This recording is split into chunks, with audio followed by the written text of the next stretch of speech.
Bir күнү жалгыздыкта көп убакыт жашаган бир адамдан сурашты. Кантип ар дайым жалгыз калуудан тажабайсыз дешти. Ал мынтип жооп берди. Менин иштерим толтура. Мен 2 бүркүттү жана 2 шумкарды үйрөтүшүм керек.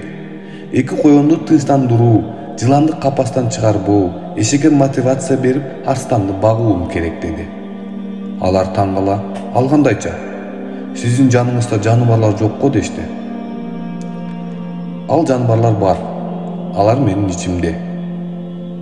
2 шумкар көргөндөрдүн баарын жакшы менен жаманды айырмалабай шашылышат. Мен аларды айырмалоого үйрөтүшүм керек. Булар менин көздөрүм. 2 бүркүтүм тийгендин баарын билип-билбей жарадар кылып жок кылат. Мен аларга зыян бербей, жардам берүүнү үйрөтүшүм керек. Булар менин колдорум. 2 коёндорум болсо ары бери чуркашат, коркушат, жашынышат. Мен аларды тынчтандырып, көйгөйлөрдөн качпоого үйрөтүшүм керек. Булар менин буттарым.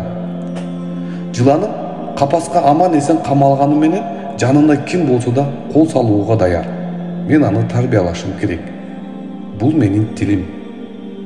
Эшегим болсо өжөр жана өз ишин аткаруудан жалкоолонот. Бул менин денем. Падыша болууну каалаган арстанды тарбиялашым керек. Ал текебер, курулай жана бүт дүйнө аны айланып өтүшү керек деп ойлойт. Бул менин нәпсим. Мына өзүң көрүп тургандай, менин жумушум көп.